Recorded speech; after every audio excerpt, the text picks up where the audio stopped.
अगर हम लोग बात करें ग्रिफिथ के एक्सपेरिमेंट की, तो ग्रिफिथ का एक्सपेरिमेंट बहुत ही सिंपल लेकिन सबसे प्राइमरी एक्सपेरिमेंट के रूप में माना जाता है।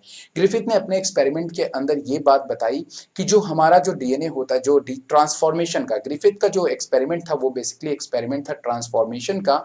ग्रिफिथ ने अपने एक्सपेरिमेंट में चूहे का उपयोग किया और उन्होंने दो डिफरेंट विरुलेंट स्ट्रेन के बैक्टीरिया का इस्तेमाल किया, जिसमें से एक उन्होंने विरुलेंट लिया और एक उन्होंने नॉन विरुलेंट बैक्टीरिया को लिया। एक बैक्टीरिया था हमारा स्मूथ, जो कि कैसा होता था, विरुलेंट होता था, और एक था हमारा रफ, जो कि कैसा होता था, नॉन विरुलेंट होता था। सबसे पहले इन्होंने क्या किया कि नॉन विरुलेंट मतलब रफ वाले बैक्टीरिया जिसकी सरफेस रफ थी, उस वाले बैक्टीरिया को, रफ बैक्टीरिया को इन्होंने क्या किया कि चूहे के अंदर इंजेक्शन के थ्रू इंजेक्ट कराया। जब इन्होंने चूहे के अंदर उस इंजेक्शन को इंजेक्ट कराया तो हमारा जो चूहा था वो क्या हो गया, जिंदा रहा। मतलब कि वो क्योंकि वो कैसा था, नॉन विरुलेंट था, इसलिए जो रफ वाला इंसर्ट कराने पे हमारा जो चूहा था वो जिंदा था, क्योंकि वो जहरीला नहीं था। वो जो सैंपल बैक्टीरिया उन्होंने दिया वो जहरीला नहीं था, तो चूहा हमारा कैसा रहा, जिंदा रहा। लेकिन दूसरी तरफ जैसे ही उन्होंने स्मूथ मतलब विरुलेंट वाले बैक्टीरिया को ट्रांसफर किया उस चूहे के अंदर, जो चूहा था हमारा क्या हो गया, वो डेड हो गया। लेकिन उसके बाद वाले जो एक्सपेरिमेंट में उन्होंने ये बताया कि भाई जब हमने क्या किया कि इसी विरुलेंट वाले मतलब स्मूथ वाले को जब इन्होंने गर्म करके, पानी में गर्म करके इसको क्या किया कि ट्रांसफर किया, जब इन्होंने स्मूथ वाले को गर्म करके उसको इंजेक्शन में लेकर के ट्रांसफर किया चूहे के अंदर, तब चूहा हमारा क्या रहा, जिंदा रहा। इसी बात तो क्लियर हो गई कि गर्म करने पे जो हमारा वो जो उसका जो जेनेटिक मटेरियल था, जो डीएनए था, वो या फिर जो हमारा बैक्टीरिया था वो किल हो गया, इसलिए उसके ऊपर इसका इन्फेक्शन नहीं हुआ चूहे के ऊपर। लेकिन अब की बार इन्होंने कुछ नया ट्राई किया जिससे कि एक एक्सपेरिमेंट बहुत खास बन जाता है। उसमें इन्होंने क्या किया कि जो नॉन विरुलेंट था मतलब रफ वाला, और जो विरुलेंट था एस वाले को इन्होंने किल कर दिया, मतलब जहरीले वाले को इन्होंने किल कर दिया और उसको रफ के साथ में मिला करके, मतलब नॉन विरुलेंट के साथ में मिला करके चूहे के अंदर भेजा। तो देखा चूहा अब की बार मर गया। क्यों मर गया? जबकि वहां पे गर्म था, जो विरुलेंट वाला था वो मरा हुआ था, हीट था, लेकिन उसके बाद भी चूहा मर गया। क्योंकि उसका जो जेनेटिक मरा वाला जो जेनेटिक मटेरियल है वो किसके पास चला गया, जिंदा वाले के पास में चला गया, और उसके साथ में रेप्लिकेशन करके उसने एक विरुलेंट बैक्टीरिया को जन्म दिया, जिससे कि वो चूहा क्या हो जाता है, डेड हो जाता है। इससे ये बात क्लियर होती है कि जो जेनेटिक मटेरियल है वो एक से दूसरे के अंदर मूव करके आ रहा है। इसलिए इस बात को क्लियर कर दिया गया, और हर जो ग्रिफिथ का ये एक्सपेरिमेंट था ट्रांसफॉर्मेशंस का, ये एक्सपेरिमेंट कंप्लीटली क्लियर। बाद हम लोग बात करते हैं हर्से और चेज के एक्सपेरिमेंट की। हर्से चेज ने अपने एक्सपेरिमेंट के अंदर बैक्टीरियोफाज वायरस का इस्तेमाल किया। बैक्टीरियोफाज वायरस एक इस तरह का वायरस होता है जो कि प्रोटीन कोड से बना हुआ होता है और इसके बीच में इसका जेनेटिक मटेरियल होता है। पुरानी अवधारणाएं ये थी कि जो हमारा जेनेटिक मटेरियल मतलब जो एक जनरेशन से दूसरे जनरेशन में जा रहा है वो बेसिकली कुछ और नहीं, प्रोटीन होता है। लेकिन हर्से चेज को शायद इस बात से इनकार था, और ये इसी बात को प्रूव करना चाहते थे कि जो एक जनरेशन से दूसरे जनरेशन में जा रहा है वो बेसिकली प्रोटीन नहीं है, वो क्या है, हमारा बेसिकली कोई अदर मटेरियल है। तो इस बात को हर्से चेज ने बैक्टीरियोफाज वायरस पे लाया। इसके लिए इन्होंने क्या किया कि हर्से चेज ने अपने एक्सपेरिमेंट को प्रूव करने के लिए 35S रेडियो एक्टिव का इस्तेमाल किया और 32P रेडियो एक्टिव का इस्तेमाल किया। सबसे पहले इन्होंने क्या किया कि 35S जो हमारा रेडियो एक्टिव था उससे बैक्टीरियोफाज को लेबल किया, जिससे कि बैक्टीरियोफाज की केवल जो प्रोटीन कोटिंग होती थी वही लेबल हो पाई, बाकी उसका जो जेनेटिक मटेरियल था वो लेबल नहीं हो पाया। लेकिन जब उसके बाद उन्होंने क्या किया कि बैक्टीरियोफाज वायरस को बैक्टीरिया की सेल पे अटैक कराया, तो उन्होंने देखा कि जो हमारा बैक्टीरियोफाज वायरस का जो प्रोटीन कोड है वो ऊपर ही रह जाता है, जबकि अगर हम बात करें डीएनए जो कि बिल्कुल भी रेडियो एक्टिव नहीं हुआ है, लेबल नहीं हुआ है, वो हमारे बैक्टीरियल सेल के अंदर चला आता है। तो इस तरह से इन्होंने देखा कि जो रेडियो एक्टिविटी है वो हमें प्रोटीन पे तो दिखाई दी, लेकिन वो हमें डीएनए के ऊपर दिखाई नहीं दी। बाद में इन्होंने शेक करके इस बात को क्लियर कर दिया। जब इन्होंने शेक किया तो इनको बैक्टीरियल सेल के अंदर किसी भी तरह की रेडियो एक्टिविटी दिखाई नहीं दी, जबकि प्रोटीन पे हमें वो रेडियो एक्टिव मॉलिक्यूल देखने को मिले। अगर आप चाहें तो आपको डिफरेंट तरह के एक्सपेरिमेंट के अंदर सॉल्यूशंस के बेसिस पे भी दिखाते हैं कि हमें जो डीएनए है उसके नीचे की तरफ कुछ कोई भी हमें रेडियो एक्टिव कलर देखने को नहीं मिला, जबकि ऊपर की तरफ हमें रेडियो एक्टिव कलर देखने को मिला, क्योंकि जो प्रोटीन कोट है वो ऊपर की तरफ है और जो बैक्टीरियल सेल है वो नीचे की तरफ है। ये बताया जाता है, लेकिन आप इतने ज्यादा एक्सपेरिमेंट में मत पड़ो। आप बस इतनी चीज जानो कि बैक्टीरियल सेल के अंदर इनको कोई भी radio active isotope radio active देखने को नहीं मिलता है। जबकि अगर दूसरी तरफ अगर हम बात करें तो इसके बाद हर्से चेज ने क्या किया कि फिर से अब की बार बार इन्होंने क्या किया कि रेडियो एक्टिव जो होता है उसको बदल दिया और 35S की जगह पे 32P लेकर के आए।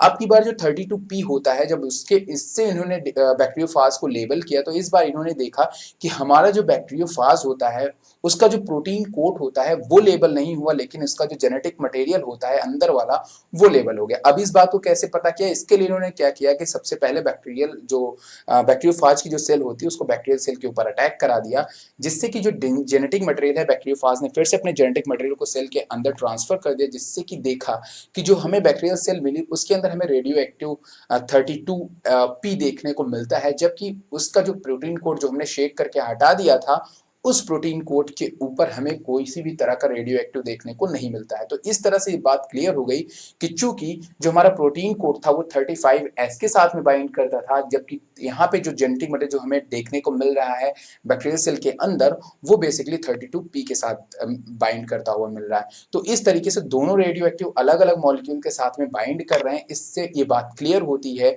कि जो हमारा प्रोटीन था, अगर वो अंदर वाला भी प्रोटीन होता, डीएनए भी प्रोटीन होता, जो अंदर वाला जेनेटिक प्रोटीन होता तो 35S उसके साथ भी बाइंड करता, लेकिन ऐसा नहीं हुआ। तो इस एक्सपेरिमेंट से हर्षेस ने इस बात को क्लियर कर दिया कि डीएनए हमारा एक जेनेटिक मटेरियल है, वो प्रोटीन नहीं। मिशेल्सन स्टाहल का एक्सपेरिमेंट इसलिए दिया गया था क्योंकि मिशेल्सन स्टाहल ये बताना चाहते थे कि हमारा जो डीएनए होता है वो बेसिकली सेमी कंजर्वेटिव टाइप का होता है।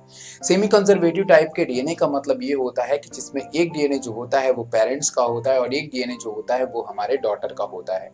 यहाँ पे इस बात को मिशेल्सन स्टाहल ने क्लियर किया। और दूसरे शब्दों में अगर हम बात करें तो सेमी कंजर्वेटिव का मतलब होता है कि एक हमारा पेरेंट्स स्ट्रैंड है जो कि टेम्पलेट की तरह काम करता है, पुराना होता है, और दूसरी तरफ हमारा जो स्ट्रैंड है वो डॉटर का है जो कि उसके जस्ट कॉम्प्लीमेंट्री की तरह काम करता है और वो नया न्यू सिंथेसाइज्ड डीएनए होता है। यहाँ पे सेमी कंजर्वेटिव के टेस्ट को बताने के लिए इन्होंने सबसे पहले बैक्टीरिया का इस्तेमाल किया, उसके साथ में दो आइसोटोप सॉल्यूशंस का इस्तेमाल किया, दो नाइट्रोजन के आइसोटोप सॉल्यूशन का इस्तेमाल किया। 15N लिया था जो कि हमारा हैवी होता है, और उसके बाद इन्होंने नाइट्रोजन के एक लाइटर आइसोटोप को लिया, 14N को लिया। सबसे पहले इन्होंने क्या किया कि जो बैक्टीरिया था उसको 15N सॉल्यूशन के अंदर डाला और फिर उसको ग्रो कराया। उसको ग्रो कराने के बाद आफ्टर सम टाइम, कुछ समय बाद, उन्होंने वो 15N वाले बैक्टीरिया को लिया और उसको ले जाकर के 14N वाले सॉल्यूशंस के अंदर ट्रांसफर कर दिया। आफ्टर सम जनरेशन, जब थोड़े जनरेशन के बाद उन्होंने उस 14N वाले बैक्टीरिया जो उन्होंने ट्रांसफर किया हुआ था उस बैक्टीरिया को वो लेते हैं और उसके बाद उस बैक्टीरिया से डीएनए को आइसोलेट कर लेते हैं। जब उसके बाद उस बैक्टीरिया से उस डीएनए को आइसोलेट करते हैं, देन उस डीएनए को वो क्या करते हैं, CaCl मतलब सीजियम क्लोराइड के मिक्सचर के अंदर ट्रांसफर करते हैं और फिर उसका सेंट्रीफ्यूगेशन कराते हैं।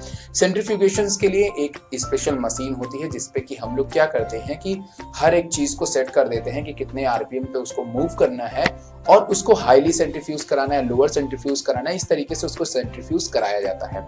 आफ्टर सेंट्रीफ्यूगेशन हमें क्या होता है, ट्यूब के अंदर जो सैंपल कलेक्ट होता है डीएनए का वो हमें एक ग्रेडियंट की तरह कलेक्ट होता है, जिसमें कि हमें साफ साफ दिखाई देता है कि नीचे की तरफ, अगर आप देखें डायग्राम में भी आपको दिख रहा है, नीचे की तरफ डार्क हमें दिखाई देता है जबकि ऊपर की तरफ हमें लाइट इन कलर दिखाई देता है। यहाँ पे ये बात बताया जाता है कि जो हमारा 15N मतलब कि जो हैवी आइसोटोप होता है, 15N वाला जो डीएनए होता है वो नीचे की तरफ बैठता है, मतलब कि नीचे की तरफ मूव करता है, जबकि जो 14N वाला आइसोटोप होता है वो हमारा ऊपर की तरफ होता है, क्योंकि 14N वाले आइसोटोप का जो डेंसिटी होता है वो लाइटर होने के कारण ऊपर की तरफ होता है और जो 15N वाले जो आइसोटोप की डेंसिटी है वो हैवी होने के कारण नीचे होता है। तो अगर हम उसमें 15N वाला डीएनए डालेंगे तो 15N वाला जो है वो कहां पे जाएगा, नीचे की तरफ, और 14N वाला जो हमें ग्रेडियंट मिलेगा डीएनए का वो ऊपर की तरफ मिलेगा। उसके बाद इन्होंने क्या किया कि एक जनरेशन के बाद देखा, ठीक है, दो सैंपल मैंने दिखा दिया, तरफ 15N नीचे की तरफ रहेगा, 14N रहेगा तो ऊपर की तरफ रहेगा। अब इन्होंने क्या किया कि एक जनरेशन के बाद देखा, जो सैंपल उन्होंने यूज किया था, एक जनरेशन के बाद उन्होंने उस ट्यूब में देखा कि जो सैंपल हमें मिल रहा है उस सैंपल के अंदर जो मिक्सचर मिल रहा है, ना तो ऊपर 14N की तरफ मिल रहा है डीएनए, ना तो हमें 15N की तरफ मिल रहा है, हमें कहाँ मिल रहा है, इंटरमीडिएट, मतलब दोनों के बीच में मिल रहा है। और दोनों के बीच में तभी मिलेगा जब उसमें एक स्ट्रैंड 15N की होगी और एक स्ट्रैंड किसकी होगी, 14N की होगी। तो इस तरीके से इस बात को क्लियर कर दिया गया कि आफ्टर वन जनरेशन के बाद इसमें हमें एक जो डीएनए है वो हमें पेरेंट्स का तो रहता ही है, साथ में एक डीएनए जो है वो हमें डॉटर का अपीयर हो जाता है। लेकिन जैसे ही हम एक बार और एक जनरेशन को देते हैं तो 15N जो पेरेंट्स का डीएनए है वो कंप्लीटली तरीके से वहां पे दिखाई नहीं देता है और अब केवल नए डीएनए ही बनते हैं। तो नए डीएनए कैसे होंगे? 14N होंगे, क्योंकि 15N में कब हमने पुराना वाला ट्रांसफर किया था, तो 14N में हमने नया वाला किया था। तो इसलिए 14N में हमें नए मिलेंगे, तो ऊपर की तरफ बैंड मिलेंगे, लेकिन अब नीचे की तरफ डेंसिटी की तरफ कोई भी डीएनए का बैंड हमें देखने को नहीं मिलता है। इस बात से ये बात क्लियर हो गई कि जो हमारा डीएनए होता है वो बेसिकली सेमी कंजर्वेटिव होता है। वन जनरेशन के बाद ये चीज बिल्कुल पक्की हो गई थी, क्योंकि पहली जनरेशन के बाद हमें 15N और 14N दोनों साथ में देखने को मिले थे। ये मिचेल्सन स्टाहल का एक्सपेरिमेंट है।